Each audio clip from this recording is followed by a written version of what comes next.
and welcome to another edition of Currently in Quincy. I'm Joe Catalano. On today's program, we learn all about the energy assistance programs that are available at Quincy Community Action Programs. The Energy Director, Lauren Rexford, will be joining us shortly. First, though, as always, we take a look at the weather and the news for you. Currently in Quincy, it's beautiful, brilliant sunshine. It's 46 degrees right now, already exceeded the expected high temperature for today. It's a great calm before the storm, so get out and enjoy it. Temperatures will fall off into the upper 30s this evening. I think the rain and the wind will hold off until late tonight. Mostly it's an overnight storm headed our way with a lot of wind and rain again for tomorrow, but mild temperatures climbing up around 60 degrees again tomorrow, but we could have some more issues with some coastal flooding and some poor drainage areas flooding out as well. Things should clear out though by late tomorrow afternoon. Temperatures tomorrow night dip off into the lower 30s, sets us up for a brisk and breezy Sunday. Sunshine, just a few clouds, and high Sunday only in the lower 40s, even cooler on Martin Luther King Jr. Day Monday with sunshine, and a high Monday only in the low to mid 30s. Looks a little stormy again for later next week. But right now, sunshine, 46 degrees here in Quincy. Checking out news for you today, Quincy Mayor Thomas Koch is now focused on three major goals as he begins his 7th term in office. During his inaugural address at Quincy City Hall back on Monday, the mayor said he wants to break ground on a performing arts center in Quincy Center, finalize the details of the Quincy 400 celebration for next year, and also provide a space for the Massachusetts Ponkapog Indian tribe at Squaw Rock in Squantum. Koch said the city's history dates back much further than 1625. Their heritage is part of our story, and we'll honor that heritage as a community this year by providing the tribe a home at Squaw Rock in Squantum. These grounds are sacred to the indigenous peoples of our nation, and the facility we grant the tribe will provide a space for them to meet, conduct business, and celebrate their heritage. As part of this endeavor, we'll be putting out a call for artists to build a monument honoring the tribe, its ancestors, and its legacy.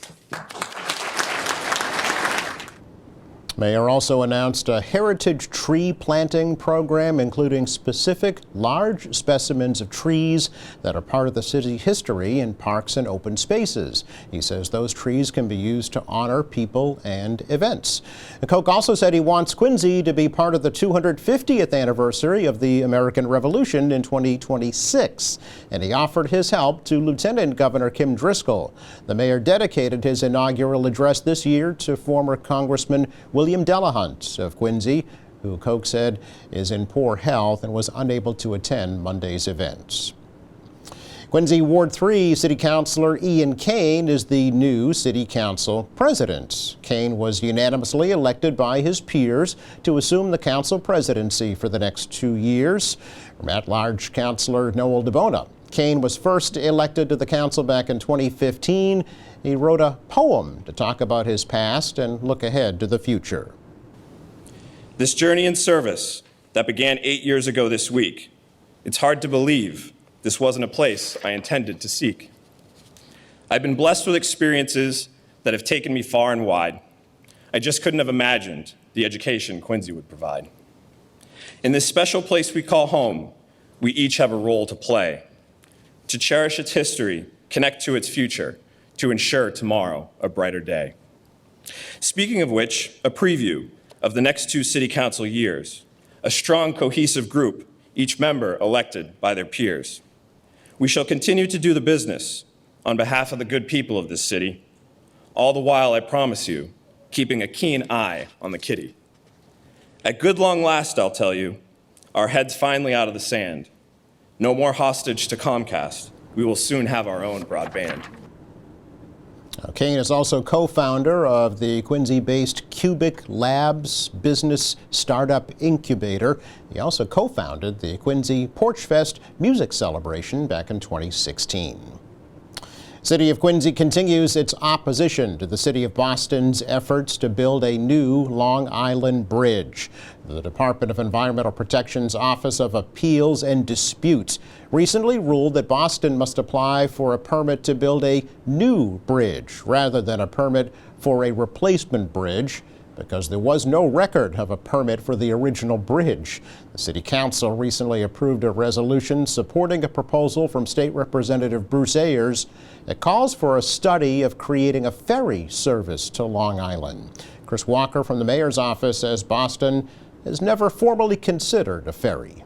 The City of Boston, quite frankly, does not want to look at, in a serious way, the feasibility of water transportation. And I think that's where the rep's going. Overall, Council, to answer the second piece of your question, right now there's a number of appeals still pending.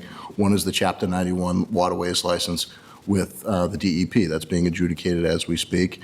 There are still avenues through the United States Coast Guard where we're going to be able to show that the bridge, from a functional standpoint, doesn't meet any sort of standard that a bridge would be built to in the 21st century. They're essentially saying, we're just rebuilding the bridge that was already there. Well, they're not. They're building a brand new bridge. And if they're going to build a bridge, they should build it like any other bridge would be built under today's environmental, construction, and navigational standards. And they're not doing that. And that's part, folding into the ferry service argument, that's part of our overall argument. Boston says they want to build a new bridge and open a substance use treatment center on Long Island. Quincy officials argue that a bridge would generate dangerous traffic through Squantum and North Quincy. Homeless man has been charged with robbing the CVS on the Southern Artery in Quincy early yesterday morning. Police say 52-year-old James Gretchen was masked when he jumped over the pharmacy counter at about 4:30 a.m., demanded narcotics and cash from the safe, and then fled on foot. He was quickly apprehended on nearby Stewart Street, where police recovered drugs, $160 in cash, and a black folding knife.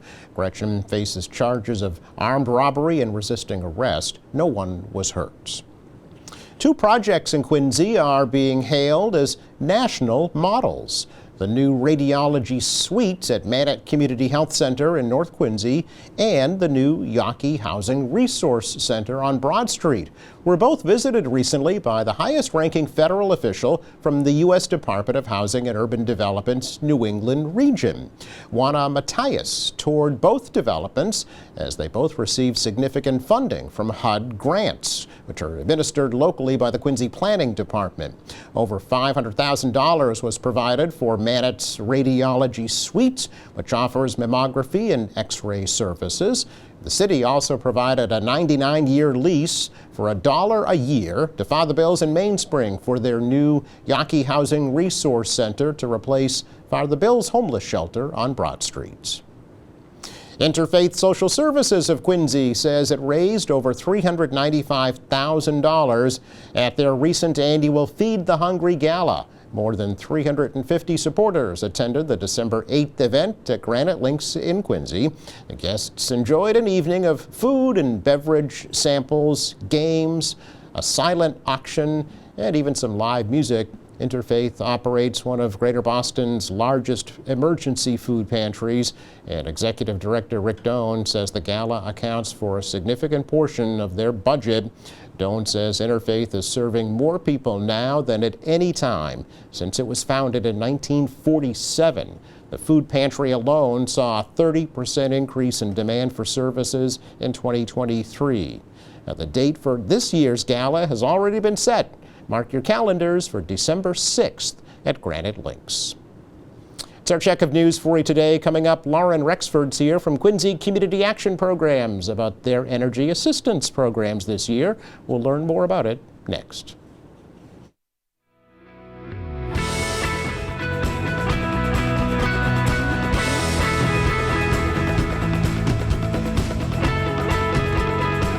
Welcome back. Might not be thinking about heating today because it's beautiful. It's sunny. It's almost 50 degrees out there, but you will next week for sure and for the rest of the winter. And the folks at Quincy Community Action Programs are ready and willing to assist you through their energy assistance programs. And the director, Lauren Rexford, is here with us again to tell us all about it. Good to see you, Lauren. Good to see you too, Joe. I'm happy to be here. And yes, it is a nice, lovely, sunny day today, but that cold weather is following right behind it. Absolutely. Matter of fact, it might snow on Tuesday, by the way. I forgot to mention during the weather. But yeah. We'll take a light So, coating. It is the middle of January after all, right? Yes. Actually, I was checking our records, and you were here about this almost exact same time last year to talk about the Energy Assistance Program. It's a good time of year to do it, right? It is a good time to do Yeah. it. It's a great time because it's also a reminder that the winter months are not over, Right. and that we are taking applications through April 30th. Okay. And around March 15th, between March 15th and April 1st, the utility companies start to send out their disconnection notices or warnings. So I'm happy to be here today to discuss and encourage folks to apply for the program before they find themselves in that situation. The program is an income-based program, depending on the number of individuals in your household. Excuse me. So as an example, for households of 4, the annual combined gross income needs to be less than $87,294 a year, and of course our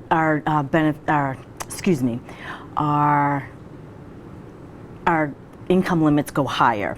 And if you have a larger household size than 4, I encourage folks to call our office or visit our website to see if they fall within that income guideline. Absolutely, they should check, and the guidelines have been raised, right, this year, so you can make more and still qualify.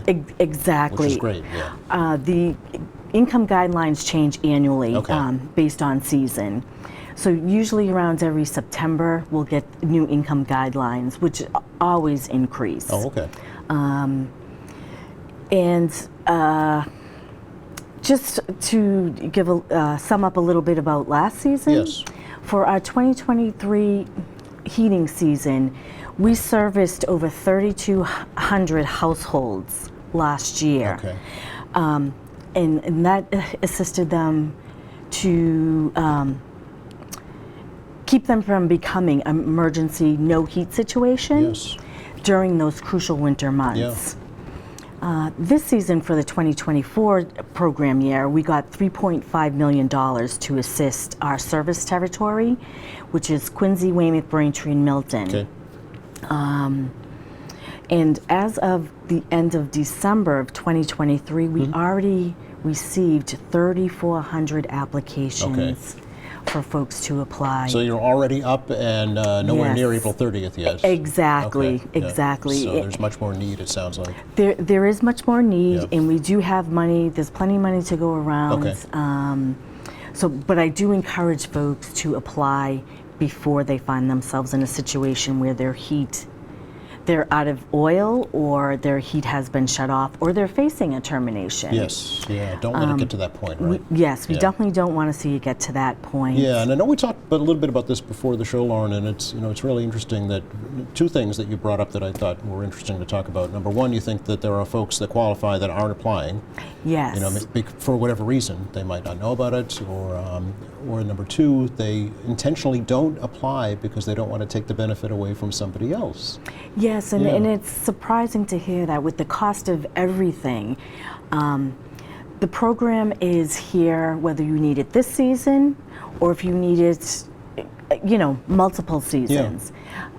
Anyone that feels or finds themselves in a financial burden and they come up with that choice, do I pay my housing costs, or do I purchase food for my family, or do I pay my bills, my heating bills, should definitely call our office. If for some reason an individual looks online and they see that they're over our income limits, they should still contact our office really? because we have other resources Oh.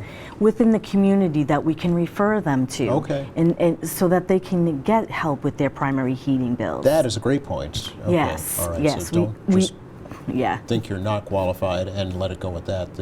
There may be some help still available. And it costs you Yes. nothing to find out, right? It costs nothing to find out, Okay. and if you do qualify, it's not a grant or a loan that you need to repay. Okay. If you're income eligible, it's the money is there. Okay. The good thing about this program is it's one application that opens you up for multiple energy saving services. Oh, okay. So a few of those services are if you qualify for the program, you automatically become eligible for a discount rate through the utility companies, which ranges from 25% to 36% Oh, per month. and that's for the whole And year, right? That's for the whole year. That's- That's a 12-month based program. all So right. even though our fuel assistance program is 6 months, Mm-hmm. that discount rate will carry on for an additional 6 months. Okay.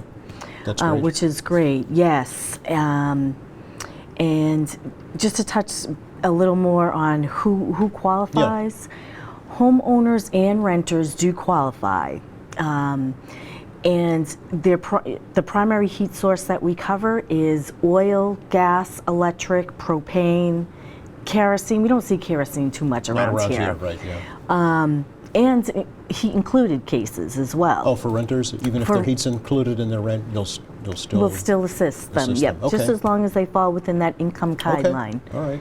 Very good. So when folks become eligible, Yes. we automatically pay the vendors, the companies, the heating companies. Okay. So EverSource, National Grid, or the oil company, whoever it happens to be. Yes, Okay. applicants will still get a copy of their ticket, their oil ticket or utility bill. Yep. But we'll pay those heating companies directly. Okay. And we pay towards primary heat source, meaning if you heat with oil to heat your own home, that's what we'll pay for. Okay. But a lot of folks in this area, their primary heat source could be gas or electric. In some cases, heat included. Yes. So it's great. It covers all those heating source categories. Okay. What's the maximum benefit, Lauren? For The folks maximum benefit this year is $1,500. This year? Okay. Okay. Again, if you have oil, at the cost of oil right now, which can be up to $4.50 a gallon, you may get 2 deliveries out of that. Right. But Yeah. 2 deliveries is better than 6 deliveries out of pocket. Certainly. Yeah. It could cover the depths of winter at least. Maybe the January February period for you, which would be the most expensive, right? Exactly, and we have been fortunate these past several years. November and December have been mild, Right. which has been great. Yes. Absolutely. Yeah. But yes, and if you apply today, but you owe money on your heating bill for November and December, we will go back retroactive Okay. to November 1st All right. and assist with as many payments as possible Okay. to cover those expenses. To get you out of arrears, yeah. Okay, Yes, very good. yes, Excellent. absolutely. And will the customer be notified that they have qualified and that their payment has been made? That way they know. Yes, Okay. absolutely. Once a client becomes eligible, we notify them within 7 days by mail, and we also notify the primary heating company as well. Okay. If their primary heat source is not gas or electric, we will notify the gas and electric company as well to let them know that the applicant in the household qualifies for the discount rate Yes. that they offer. Yeah. Okay. Very good. So you could get 2, right? You could get the assistance for energy, the one-time max benefit, Yes. plus the discounted rate for the year. Exactly. Okay. Exactly, and that comes right off of the usage from the utility company. Right. Right. You do have to apply every year, right? Even if you've applied in the past. Yes, Okay. you do have to reapply every season. Okay. The enrollment process starts every November, and our season runs typically from November 1st through April 30th. Okay.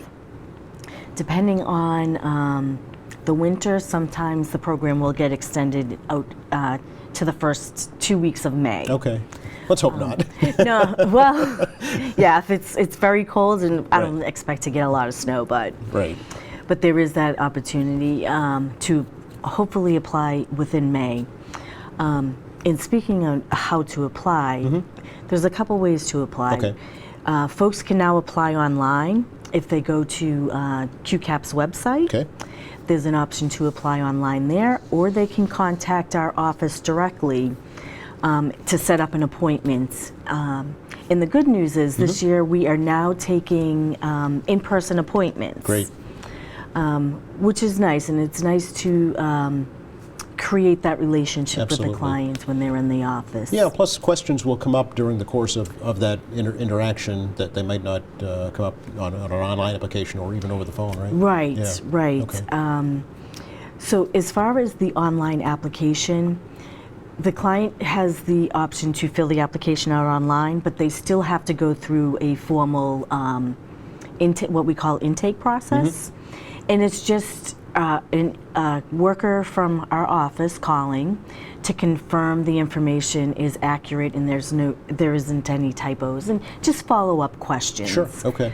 And if you apply online, you have the option of what day and what time you want to either talk over the phone or come into the office and meet with one of our staff members. Okay. And you're still at 1509 Hancock Street? Yes. Quincy Center? Yes, Okay. yes, we are.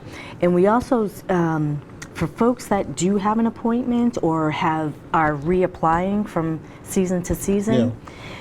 there's a few options to get the information back to us. One, again, is through our online application process. You can upload documents there.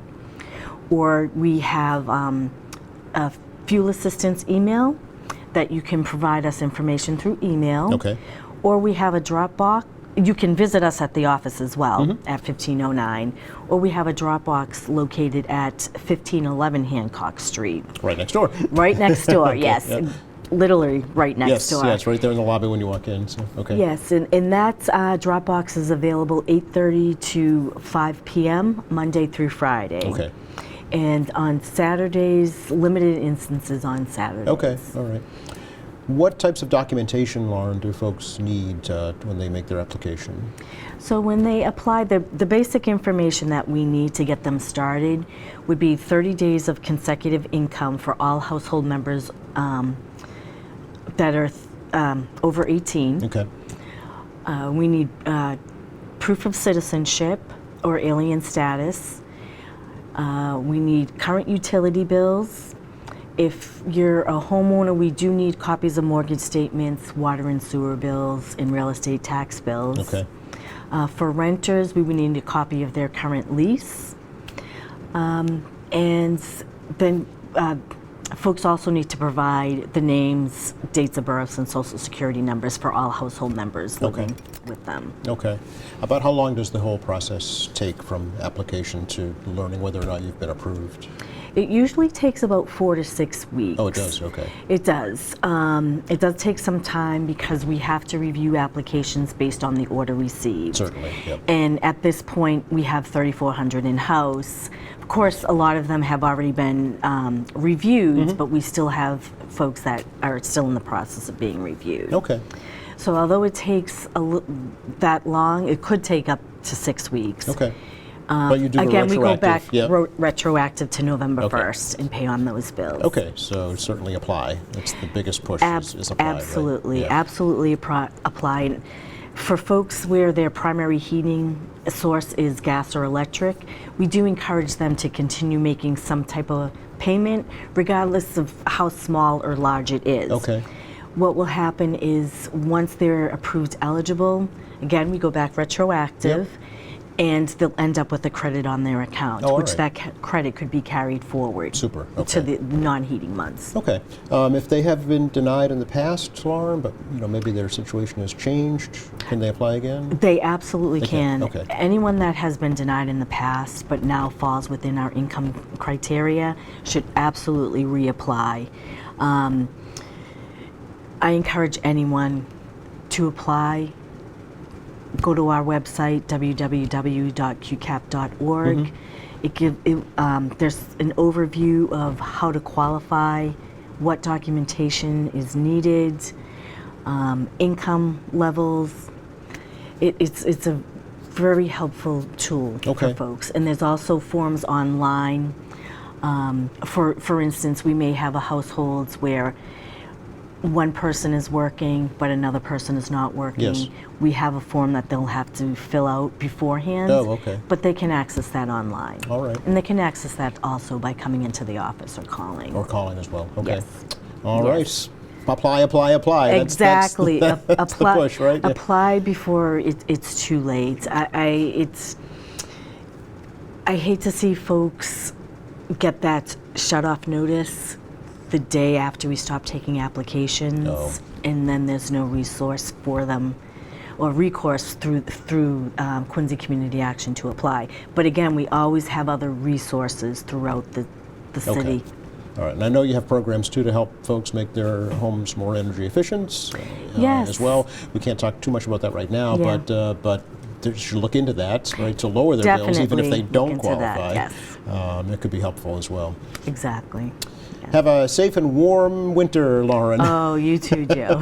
Thanks for coming over. Thank you so much. You're It's very been a welcome. pleasure. Oh, always, likewise. We'll have you back again too as well. Oh, perfect. Thank you. Just enough time to check the forecast. Might not need the heat today, actually. It's beautiful. It's sunshine, temperatures in the mid to upper 40s this afternoon.